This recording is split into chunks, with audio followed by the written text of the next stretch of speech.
నిరీక్షణతో కూడిన స్ఫూర్తిదాయకమైన సందేశం కొరకు మరొకసారి ఈ యొక్క ఆధ్యాత్మిక కార్యక్రమంలో పాల్గొనమని మిమ్మలను ఈ యొక్క కార్యక్రమం ద్వారా స్నేహపూర్వకంగా ఆహ్వానిస్తున్నాను. ప్రియ స్నేహితులారా, ఈరోజు మీరు ఈ ప్రోగ్రాం చూస్తున్నందుకు నేను చాలా సంతోషంగా ఉన్నాను. ఎందుకంటే యేసుక్రీస్తు మిమ్మల్ని పాపం నుండి విడుదల చేయాలనుకుంటున్నాడు. ఈ క్షణంలో మీరు ఈ కార్యక్రమాన్ని చూడటం యాదృచ్ఛికంగానో ఊహించకుండానో జరిగిందని నేను అనుకోవడం లేదు. దేవుడే మీ హృదయంతో మాట్లాడి మీ జీవితం పట్ల ఆయన అపరిమితమైన ప్రేమను, సంకల్పాన్ని గుర్తు చేయడం అనేది ఆయనకు ఉన్నటువంటి ఒక గొప్ప మంచి తరుణం అని నేను చెప్పగలను. మీరు ఎక్కడ ఉన్నా, మీరు ఏ విధమైనటువంటి పరిస్థితులు అనుభవిస్తున్నప్పటికీ ఈ సత్యాన్ని మీరు తెలుసుకోవాలని నేను కోరుకుంటున్నాను. అదేంటంటే, దేవుడు మిమ్మల్ని మర్చిపోలేదు. ఆయన ఎల్లప్పుడూ మీ కొరకు పరితపిస్తున్నాడని మీరు ఎప్పుడూ మర్చిపోవద్దు. నేను ఒకసారి విన్న ఒక కథను మీతో పంచుకోవాలనుకుంటున్నాను. ఇది మన జీవితంలో మనకు ఉన్న ఎంపికలను అందంగా వివరించేటువంటి కథ. అది ఏమైందంటే, ఒక ప్రసిద్ధిగాంచినటువంటి విశ్వవిద్యాలయంలో ఒక తెలివైన ప్రొఫెసర్ ఉన్నాడు. ఆయన ప్రతిభకు అందరూ మెచ్చుకునేవారు. అందువల్ల ఆయన అందరి చేత చాలా గౌరవించబడ్డాడు. కొన్నేళ్లుగా విద్యార్థులు సవాలుతో కూడిన ప్రశ్నలతో ఆయన్ని అధిగమించేందుకు ప్రయత్నించినా కూడా ఫలితం లేకపోయింది. అయితే ఏమైందంటే, ఒకరోజు తరగతి గది కిటికీ బయట సీతకోక చిలుక ఎగరటం చూస్తూ ఒక విద్యార్థి ఒక ఆలోచన చేశాడు.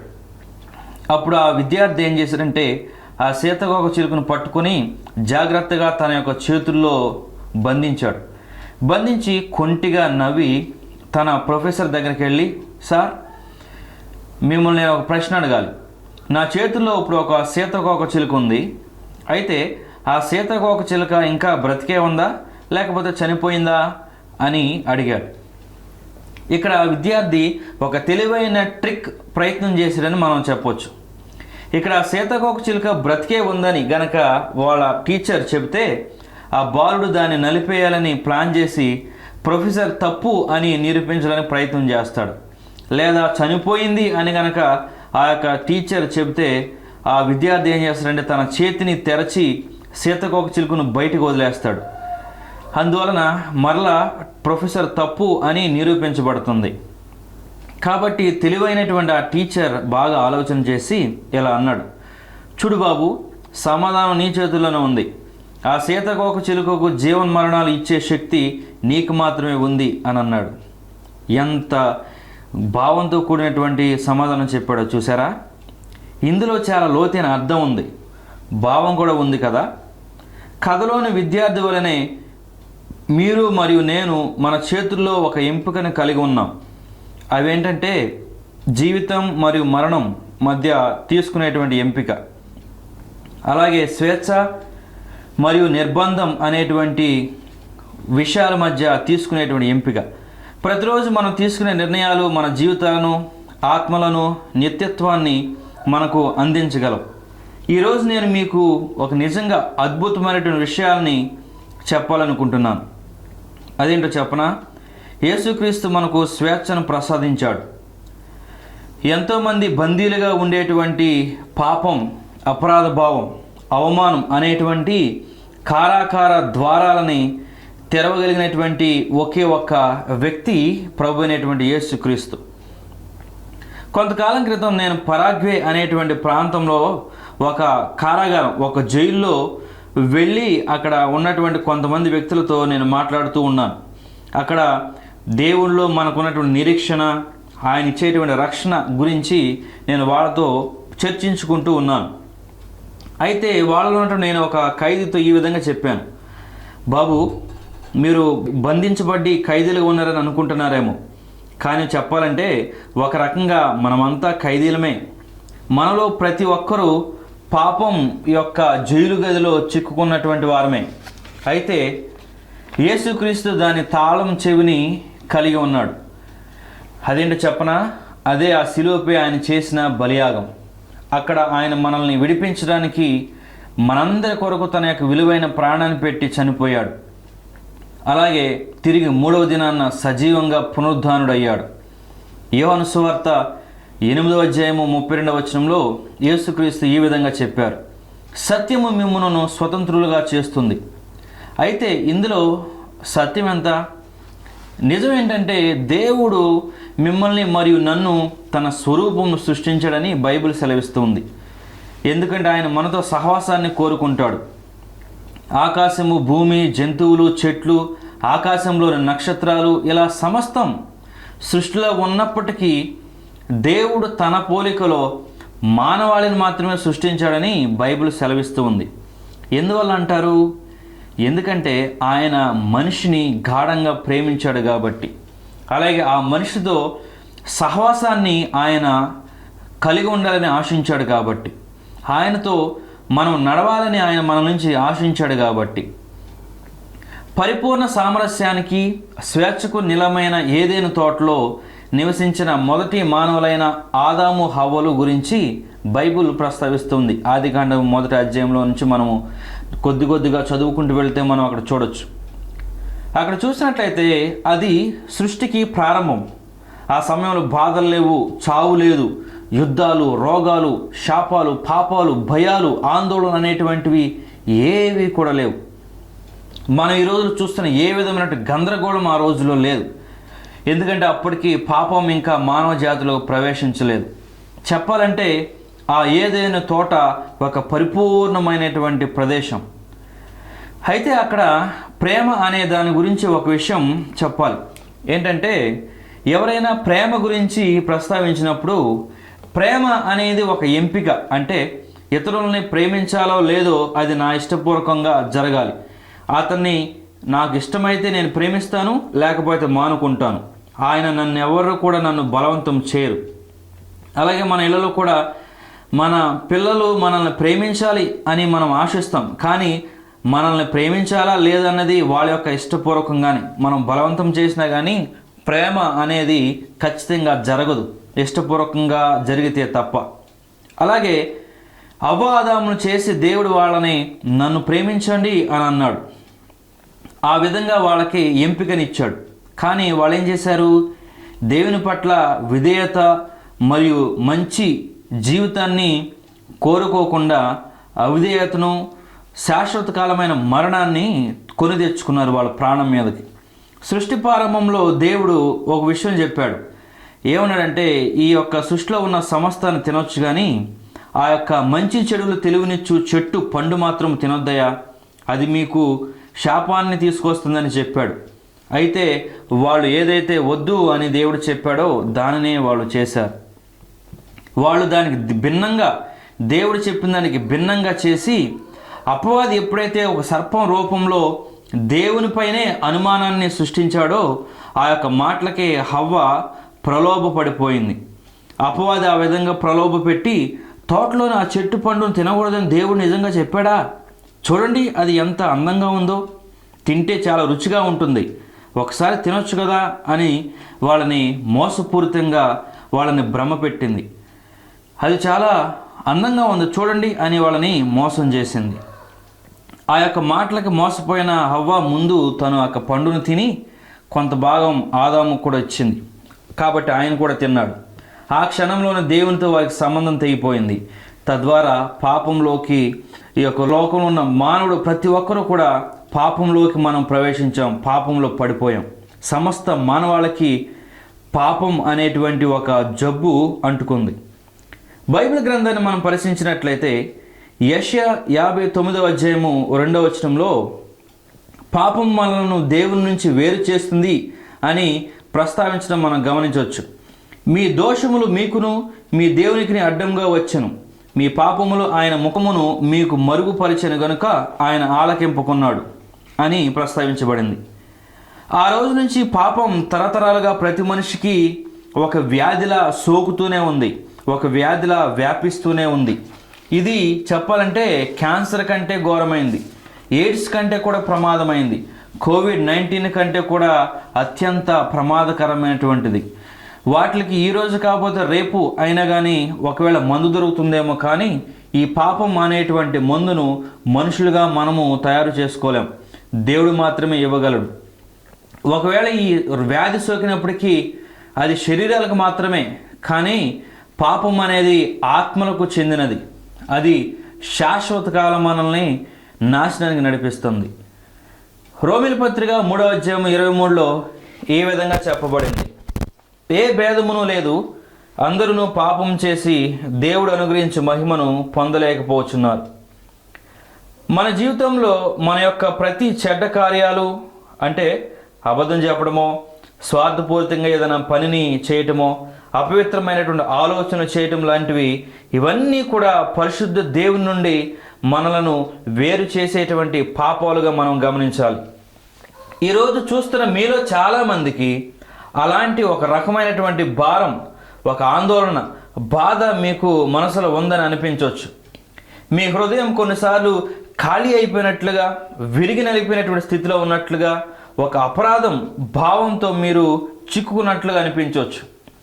బహుశా ఆ యొక్క ఆందోళన నుంచి మీరు ఉపశమనాన్ని పొందడానికి మీరు మాదక ద్రవ్యాలని ప్రయత్నించారేమో, మద్యాన్ని ప్రయత్నం చేశారేమో, అక్రమ సంబంధాలు చేస్తే ఒక విడుదల కలుగుతుందని మీరు అనుకున్నారేమో, లేకపోతే డబ్బు సంపాదిస్తే ఈ లోకంలో నాకు ఏ సమస్య ఉండదు అని అనుకున్నారేమో.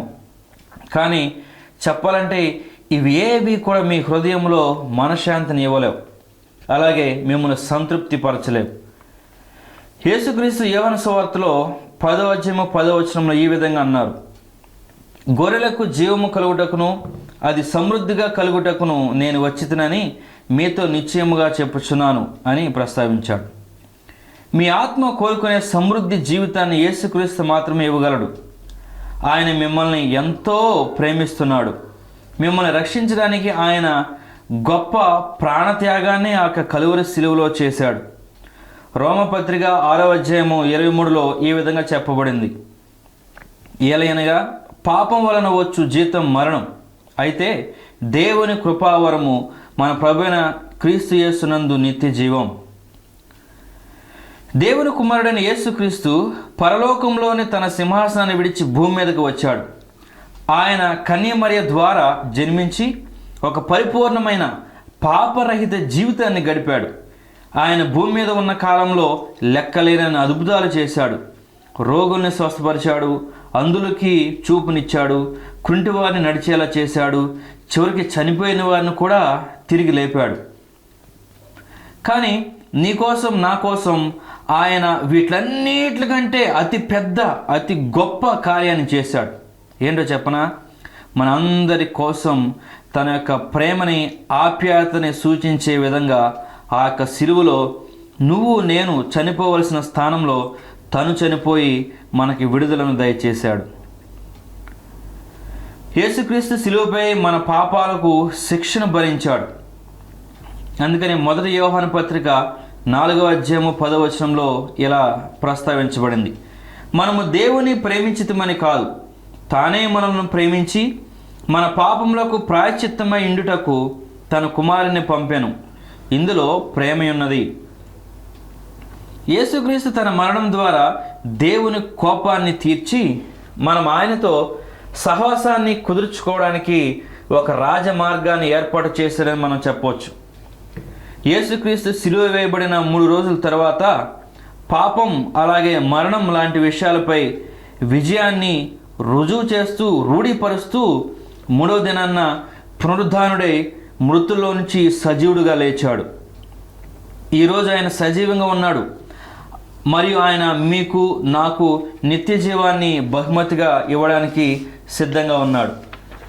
యోహాను సువార్త 3వ అధ్యాయం 16వ వచనంలో ఈ విధంగా చెప్పబడింది: దేవుడు లోకమును ఎంతో ప్రేమించెను, కాగా ఆయన తన అద్వితీయ కుమారునిగా పుట్టిన వాని యందు విశ్వాసముంచు ప్రతివాడును నశింపక నిత్య జీవం పొందినట్లు ఆయనను అనుగ్రహించెను. మీరు యేసుక్రీస్తుని నమ్మినప్పుడు మీ పాపాలు క్షమించబడతాయి. అలాగే తద్వారా మీరందరూ నూతన వ్యక్తులుగా మారతారు.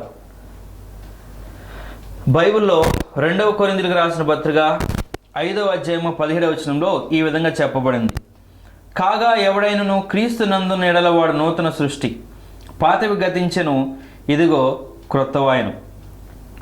మీరు యేసుక్రీస్తు వ్యక్తిగత సంబంధాన్ని కలిగి ఉండవచ్చు.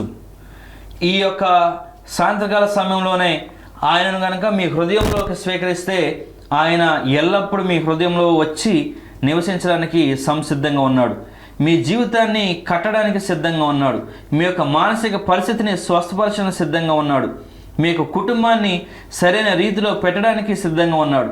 మీకు భయం ఉందా, మీకు బాధ ఉందా, మీకు ఆందోళన ఉందా, వాటిలన్నిటిని తీసివేసి వాటి స్థానంలో శాంతిని సమాధానాన్ని ఇవ్వడానికి ఆయన సిద్ధంగా ఉన్నాడు. యేసు ప్రభువుని స్వీకరించడం ఒక మతం కాదు, ఇది ఒక ఆచారం కూడా కాదు. ఇది మీ అందరి జీవితాలకి ఒక ఇవ్వబడినటువంటి గొప్ప మార్పు. ఇది ఒక గొప్ప మార్గం. ఈ యొక్క గొప్ప మార్గం మనం దేవునితో ఇచ్చేటువంటి సహవాసం ద్వారా కలుగుతుంది. ఆయన యొక్క సన్నిధిలో మనం గడిపేటువంటి సమయం ద్వారా మనం పొందుకోవచ్చు. కానీ గుర్తుంచుకోండి, పరలోకానికి ఒకే ఒక మార్గం, ఆయనే యేసుక్రీస్తు. ఆయన తప్ప ఈ యొక్క లోకానిలోంచి పరలోకానికి వేరే మార్గమే లేదు. అందుకని యోహాను సువార్త 14:6 ఇలా చెప్పబడింది, నేనే మార్గమును సత్యమును జీవమును, నా ద్వారానే తప్ప ఎవడును తండ్రి యొద్దకు రాడు. పరలోకం లేదా మోక్షం అనేది మనం సంపాదించుకోగలిగింది కాదు. అది మానవాతీతుడైనటువంటి దేవుడు మాత్రమే ఇవ్వగలిగిన ఒకే ఒక్క వరం. ఈరోజు దానిని ఉచితంగా ఇస్తానని యేసు ప్రభు వారు చెప్తున్నారు. ఈరోజు మీరు మీ జీవితంలో అత్యంత ముఖ్యమైన నిర్ణయం తీసుకునే అవకాశం ఉంది. మీరు యేసుక్రీస్తులో జీవితాన్ని పంచుకోవాలనుకుంటున్నారా? మీరు పాపం, అపరాధం, అవమానం అనేటువంటి సమస్య నుంచి విడుదల కావాలని కోరుకుంటున్నారా?